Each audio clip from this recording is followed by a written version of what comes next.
चलिए इसके अपन अब न्यूमेरिकल क्वेश्चंस देखते हैं। जैसा कि मैंने आपको इसको इंट्रोडक्शन में बताया था, यहाँ दो तरह के क्वेश्चन होते हैं, एक प्योर स्ट्रेटेजी और एक मिक्स स्ट्रेटेजी। अच्छा, हमें कैसे पता चलेगा? कुछ नहीं, आपको सिंपल स्टेप फॉलो करना है। देखिए, ये आपको क्वेश्चन गिवन है, ठीक है? तो ऐसे आपको मैट्रिक्स गिवन होगी, कई बार आपको लैंग्वेज गिवन होगी, तो उससे फिर आपको मैट्रिक्स बनानी होगी, वो भी हम आगे देखेंगे। अब यहां पर आपके पास जो प्लेयर होते हैं वो दो होते हैं। देखिए, एक तो ये प्लेयर ये होता है, तो आप इसे प्लेयर आर बोल सकते हो, रॉ प्लेयर। ये आप जो है प्लेयर बोल देंगे सी, यानी कॉलम प्लेयर।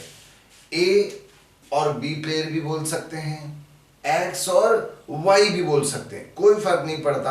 आर और सी क्यों बोल रहा हूं? आर यानी रो प्लेयर, ये रो प्लेयर है, सी यानी कॉलम प्लेयर।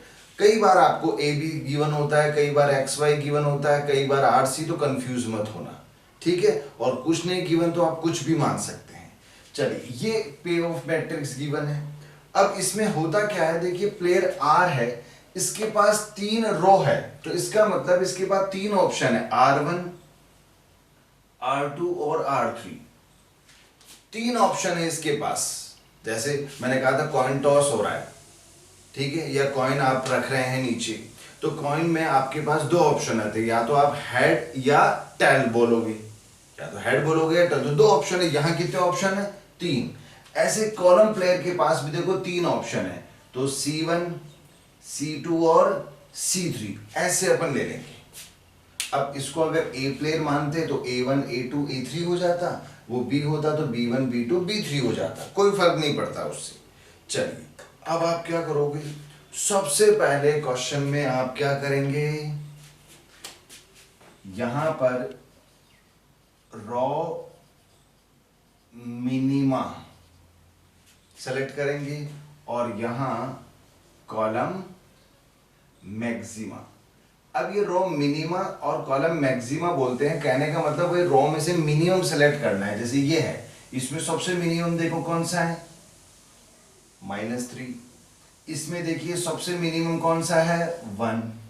और इसमें देखिए सबसे मिनिमम कौन सा है, -4। अरे माइनस में जितनी ज्यादा वैल्यू होती है वो उतनी ही लोवेस्ट होती है, तो ये -2 भी है, -4 भी है, लेकिन लोवेस्ट कौन सा माना जाएगा, -4। अच्छा, कॉलम में मैक्सिमम सेलेक्ट करना है, तो देखो इसमें मैक्सिमम कौन सा है, 3। इसमें मैक्सिमम कौन सा है, 3। और इसमें मैक्सिमम कौन सा है, 1। ठीक है, ये सेलेक्ट कर लेंगे। अब यहां हम सैडल पॉइंट ट्राई करेंगे। ये रॉ मिनिमा कॉलम मैक्सिमा करके क्या करते हैं, सैडल पॉइंट। अब ये सैडल पॉइंट क्या होता है, देखिए सैडल पॉइंट हमेशा रॉ में जो मिनिमा सेलेक्ट किया उसमें तो मैक्सिमम, तो बताओ इसमें सबसे मैक्सिमम कौन सा है, ये रहा। अच्छा, कॉलम मैक्सिमा में मिनिमम देखते हैं, तो इसमें मिनिमम देखो सबसे कौन सा है, 1। ये इक्वल है कि नहीं है, ठीक है, मतलब ये इक्वल कौन सा हो रहा है, ये वाला, ये दोनों में कॉमन आ रहा है ना, इसी को बोलते हैं हम क्या, सैडल पॉइंट।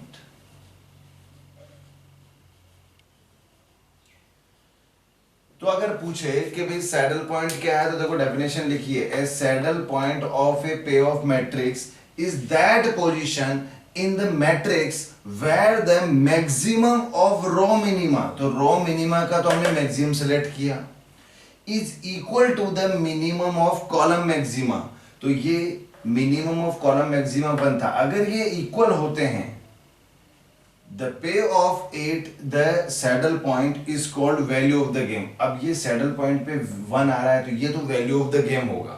अभी बताऊंगा, आपने को 3 आंसर निकालने होते हैं इसमें, value of the game तो 1, जो saddle point आता है वही होता है। And the corresponding strategies are the pure strategy। अब corresponding मतलब जैसे ये C3 है, ये C2 है, ये इनकी क्या होगी, pure strategy होगी। मतलब R तो कौन सा ऑप्शन सेलेक्ट करेगा, हमेशा R2। तीन ऑप्शन है, वो R2 ही सेलेक्ट करता है। और ये जो कॉलम प्लेयर है, इसमें है ना सैडल पॉइंट, तो वो C3 ऑप्शन सेलेक्ट करता है, मतलब उनके ऑप्शन क्लियर है। ये R2 फॉलो करता है हमेशा, वो क्या करता है, C3, हमेशा यही करेंगे वो। तो इसीलिए इसको बोलते हैं प्योर स्ट्रेटेजी, जिसमें एक दूसरे प्लेयर को पता होता है वो क्या करने वाला है। उसे पता है कि R2 फॉलो करेगा, इसे पता है वो C3 फॉलो करेगा। और अगर ये क्वेश्चन में सैडल पॉइंट नहीं मिलता, इक्वल नहीं होता, तो फिर इसका मतलब ये मिक्स स्ट्रेटेजी का क्वेश्चन है, फिर हमें आगे स्टेप लेना होता। ठीक, अब ये क्वेश्चन तो यही खत्म हो गया। केवल हमने क्या करा, raw minima, column maxima. Raw minima का तो हमने मैक्सिमम वैल्यू देखी, तो कौन सी थी, 1। कॉलम मैक्सिमा का क्या देखा, मिनिमम, वो भी 1 है, दोनों इक्वल है, इसका मतलब वो सैडल पॉइंट है। ठीक है, अब आंसर कैसे लिखोगे, आंसर में हमेशा 3 चीजें लिखेंगे। फर्स्ट तो आप लिखोगे वैल्यू ऑफ द गेम।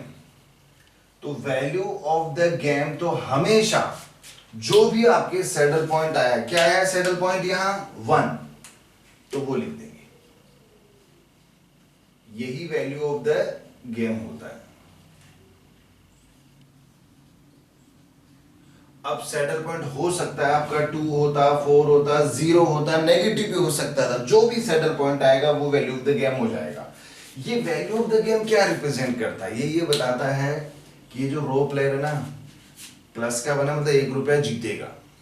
अच्छा, अब ये आर अगर 1 रुपीज जीत रहा है, तो इसका मतलब सी क्या हो रहा है, हार रहा है।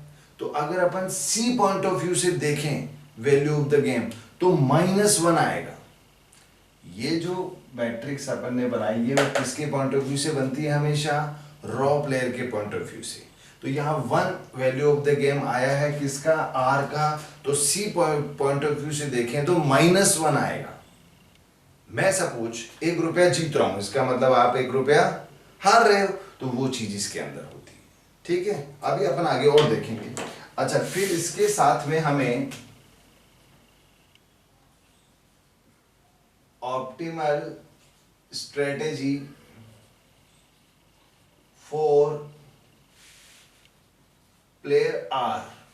अब आर की कौन सी स्ट्रेटेजी सही है भाई, अभी मैंने बताया था सैडल पॉइंट देखो इसमें आया था, तो R2 मतलब ये R2 स्ट्रेटेजी फॉलो करेगा हमेशा।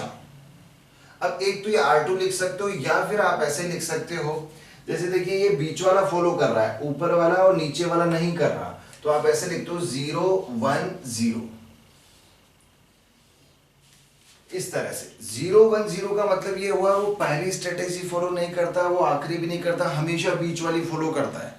अब यहां ध्यान रखिए, यहां हमेशा 1 ही आता है। सैडल पॉइंट कुछ भी हो सकता था, 2 3 4 5, तो वो तो आप यहां लिख देते, लेकिन यहां हमेशा 1 ही रिप्रेजेंट किया जाता है। वो केवल ये बताता है कि वो बीच वाली स्ट्रेटेजी फॉलो कर रहा है।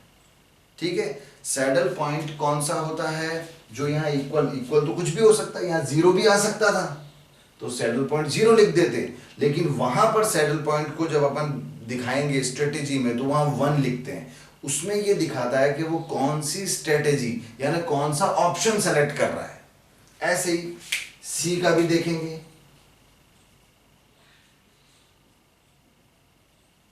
ऑप्टिमल स्ट्रेटेजी फॉर प्लेयर सी। चलिए ये सी है।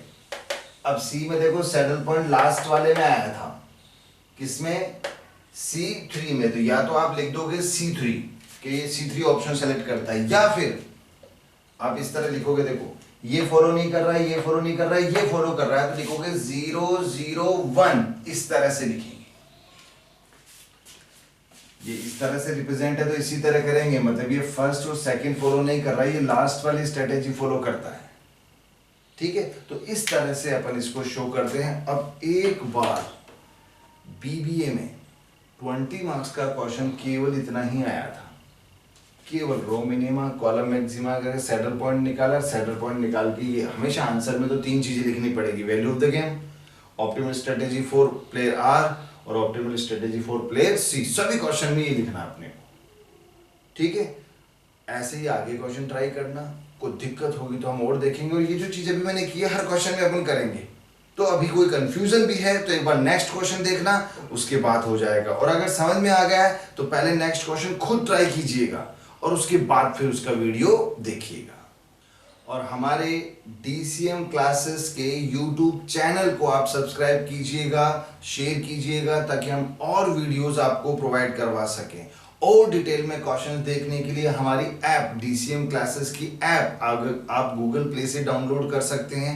वहाँ और बहुत सारे क्वेश्चंस आपको इसमें मिलेंगे, तो ये आप खुद शेयर कीजिएगा अपने फ्रेंड्स के साथ ताकि सभी को बेनिफिट मिल सके। Thank you.